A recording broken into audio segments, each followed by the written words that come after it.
ரொம்ப சங்கடமான விஷயம் என்ன அப்படின்னா, நம்பி நல்ல விஷயங்கள் நிறையா குடுக்குறாங்க.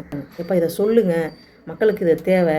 ஏன்னா அந்த மாதிரியான காலத்தில் நாம் இருக்கோம். நம்மளுடைய சந்ததியை காப்பாற்றுறதுக்கு நாம தான் ரொம்ப ஒத்துமையா இருக்கணும். அப்படிலாம் நிறைய தகவல்கள கொண்டு வந்து குடுக்குறாங்க. ஸோ அந்த எல்லா தகவலையும் பட்டுன்னு உங்கள்ட்ட போட்டு நேரடியா உடைச்சிட்டேன் அப்படின்னா, இம்புட்டுதானா அப்படிங்கிற மாரி போயிடும். எப்படி கல்யாணத்துக்கு முன்னால இருக்கிற எதிர்பார்ப்பு கல்யாணத்துக்கு அப்புறம் இல்லாம போகுதோ, அது மாதிரி. ஒரு சலிப்பு தட்டுற விஷயங்களா உங்ககிட்ட கொண்டு வந்து சேர்த்துறக்கூடாது அப்படின்னு, தகவல்கள கொஞ்சம் கொஞ்சமா தாங்க உங்ககிட்ட கொண்டு வந்து சேர்க்கணும். 1.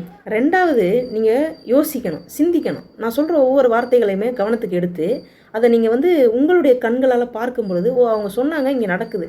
ஓ 2க்கும் ஏதோ ஒரு அர்த்தம் இருக்குப்பா. இதுக்குள்ள இதுதான்ப்பா பதில்." அப்படின்னு நீங்க புரிஞ்சு எடுத்துக்கணும்னு நெனைக்கிறேன். 3வது விஷயம், வந்திருந்த ஒரு சில கமெண்ட்லாம் படிக்கும்போது எனக்கு ரொம்ப ஷாக்கா இருந்தது. என்னடா நம்ம இவ்வளோ தூரம் கஷ்டப்பட்டு மனசு உருகி விஷயங்கள எல்லாம் பேசிக்கிட்டு இருக்கோம். இவங்க காமெடி பண்றாங்களா? இல்ல நம்மள கலாய்க்கிறாங்களா? அப்படின்னு கூட தெரியல. என்னன்னா, "மேக்கப் பண்ணி உட்காந்து பேசுங்கக்கா" அப்படின்னு. இல்ல நான் தெரியாம தான் கேட்குறேன். நான் ஏங்க மேக்கப் பண்ணணும்? நானா இருக்கேன். எனக்கிட்ட இருக்கிற நல்ல தகவல்கள உங்ககிட்ட கொண்டு வந்து சேர்க்கிறேன். இந்த இடத்துல நான் பேசுற கருத்துக்கள் மட்டும் தானே உங்கள வந்து சேரணும். என் முகம் உங்களுக்கு பிடிக்கல, என்ன பார்க்க சகிக்கல அப்படின்னா கூட, நீங்க என்னுடைய ஆடியோ மட்டும் கூட கேட்கலாமே. முகத்த பார்க்க வேணாமே. இந்த கமெண்ட்ஸ குடுத்தவங்களுக்கு மனசு நோகக்கூடாது அப்படிங்கிறதுக்காக, நான் இதையும் சேர்த்து சொல்றேன். நான் பல மேடைகள்ல ஏறி பேசியிருக்கேங்க. ஒரு சில பேச்சுக்கள் வந்து டிவிகள்ல ஒளிபரப்பாயிருக்கும்.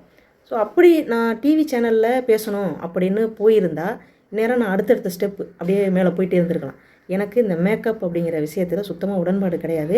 என் முகமாங்க முக்கியம். நான் சொல்ற வார்த்தைகள் தாங்க முக்கியம். இந்த இடத்துல நான் என்ன சொல்ல வர்றேன் அப்படிங்கிறத மட்டும் நீங்க கவனத்துல எடுத்தா போதும். இனி வரக்கூடிய ஒவ்வொரு காணொளியும் உங்களுடைய வாழ்க்கைக்கு தேவையான ஒவ்வொரு கருத்தையும் உள்ள ஒளிச்சு வச்சு பதிவாக்கம் செய்யப்பட்டிருக்கும். ஸோ தொடர்ந்து காணொளிகள பாருங்க.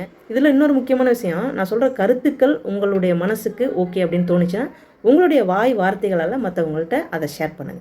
மீண்டும் அடுத்த ஒரு நல்ல பதிவுல உங்கள நான் சந்திக்கிறேங்க. நன்றி.